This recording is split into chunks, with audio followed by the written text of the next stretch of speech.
Hello বন্ধুরা, তোমরা সবাই কেমন আছো? আশা করি ভালো আছো, সুস্থ আছো। তো আমিও ভালো আছি। মৌসুমি অফিসিয়াল চ্যানেলে তোমাদের সবাইকে স্বাগত জানিয়ে চলে এলাম রান্না করতে। তো আজকে রান্না হচ্ছে, তো ভাত বসিয়েছি, ভাত ফুটে গেছে। আর এদিকে ডাল সেদ্ধ বসিয়েছি। আজকে আম ডাল বানাবো, টক ডাল। তো এই গরমের সময় তো মুখে যেন কিছু খেতে ভালো লাগে না, একটু তেতো বা একটু টক ডাল হলে যেন মুখে খেতে ইচ্ছে করে। আর তো এই গরমে তো কিছুই খেতে ভালো লাগছে না, শুধু মনে হয় যেন জলটা হলেই যেন ভালো লাগে।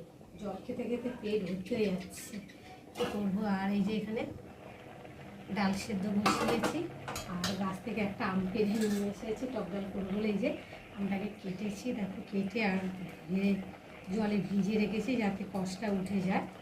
দেখো একটু ভিজিয়ে রাখলে তো আমের যে একটা কষ থাকে সেটা উঠে গেলে ডালটা অতটা কালো হয় না। তো চলো, এখন ডালটা সেদ্ধ হয়ে গেছে, আর এখন এই যে আমগুলোকে দিয়ে ভালো করে একটু সেদ্ধ করে নেব।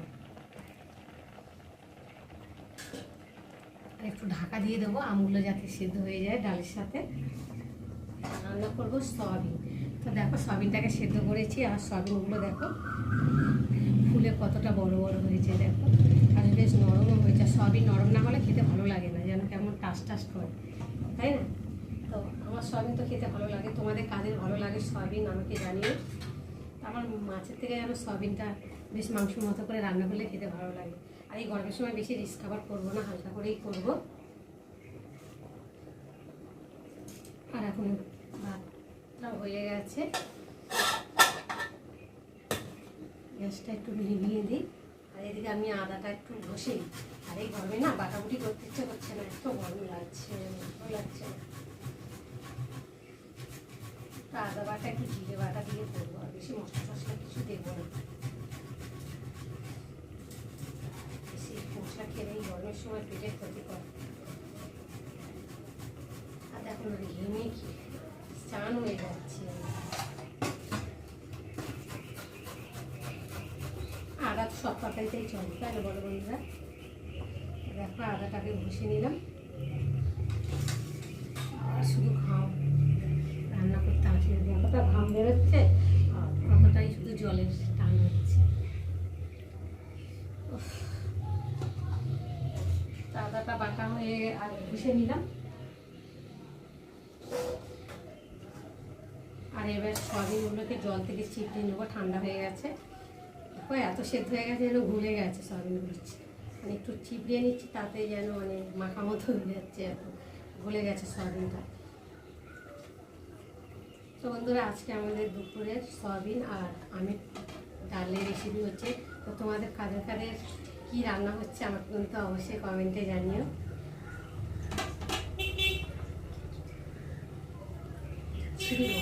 আর রাস্তাতে দেখো গাড়ি ঘোড়া যাচ্ছে, আওয়াজ। আর রাস্তার ধারে বাড়ি হলে সমস্যা, আওয়াজ গাড়ি ঘোড়া ঠিকঠাক মতো। এই গরমের সময় এমনিতেই ঘুম খুব কম, গরমে ঘুমানো যায় না, বারবার কারেন্ট চলে যাচ্ছে, তার মধ্যে গাড়ি ঘোড়া আওয়াজ, ভালো লাগছে না। সয়াবিনটাকে চিপড়ে নিলাম। আর এই যে আলু ডুবো ডুবো করে কেটে নিয়েছি, এখন সয়াবিন দিয়ে আলুর ঝোল, ঝোল বলতে না মাখা তরকারি করবো ডালের সাথে খাওয়ার জন্য। তো পরিমাণে গরম হচ্ছে না, সব সময় যেন একটা জিনিসের প্রয়োজন হচ্ছে ঘাম মোছার জন্য। আর যতটা ঘাম বেরোচ্ছে ততটাই আবার জল খেতে হবে, নাহলে শরীর ক্লান্ত হয়ে যাচ্ছে। এখন বেশি করে নুন চিনির জল খেতে হবে। আমি আবার বলছি, কিন্তু আমি আবার খাবারই সময়ই পাই না কখন নুন চিনির জল করে খাবো।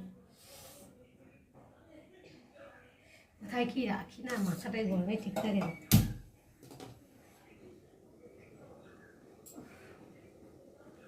ছিল আমি গামছাটা গলায় দিয়েই রাখি।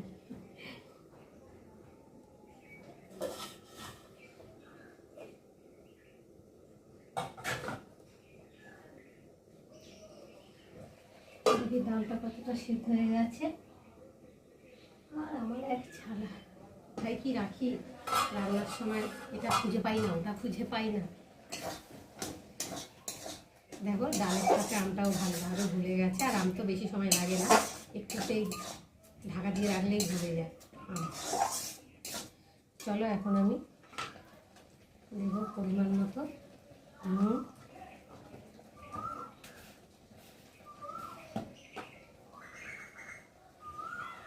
এবং হলুদ গুঁড়ো।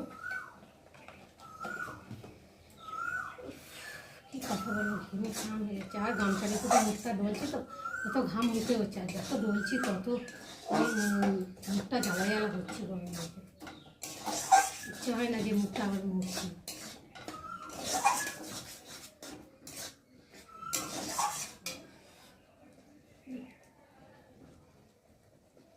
এখনো এই সবে বৈশাখ মাস, এখনো জ্যৈষ্ঠী মাস আছে, জ্যৈষ্ঠী মাসে গরম। করার সময় না ভাবলাম যে পাতলা করে, মানে গাঢ় গাঢ় করবো না, পাতলা করে আমের ডাল ভাতের সাথে খেতে ভালো লাগবে।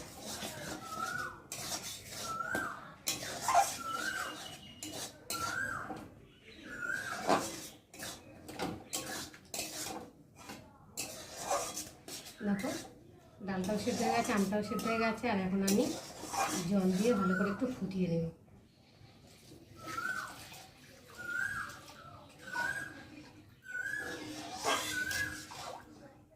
গাছের আম তো যখন ইচ্ছা তখন প্রতিদিন তো একটা করে পেরে নিয়ে যাচ্ছি, কেননা এই আমটা না ভীষণ টক। আর দেখো তোমাদের সাথে কথা বলতে বলতে এই গ্যাসটা লেবাতেই ভুলে গেছি।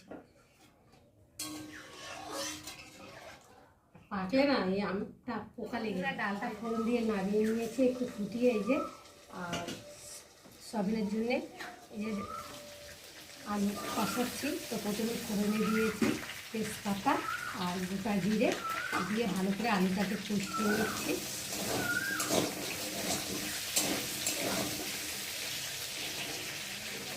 আর এখন দিয়ে দেবো হলুদ গুঁড়ো,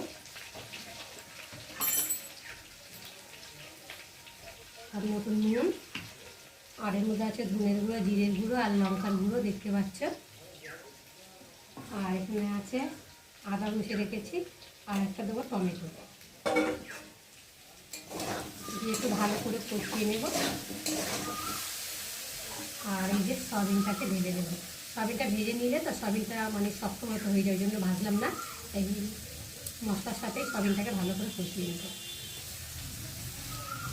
সয়াবিনটা ভেজে নিলে শক্ত হয়, কেমন যেন খেতে লাগে, ভালো লাগে না। আর এইভাবে না ভেজে একসাথে কষিয়ে নিয়ে করলে তার শেষটা একটু অন্যরকম লাগে। বন্ধুরা তোমরা এইভাবে যারা ভেজে খাও তারা এইভাবে খেয়ে দেখো, ভীষণ ভালো লাগে খেতে।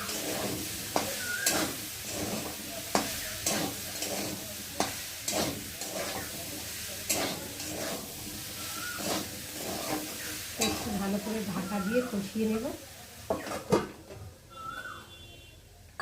আর গতকালকে এই যে চাটনি রয়েছে, কতটা দেখো, সব অল্প অল্প খেয়েছে। আর চাটনিটা এমনি নষ্ট হয় না যদিও, যত মানে চাটনি বাসি হবে তত খেতে ভীষণ ভালো লাগে।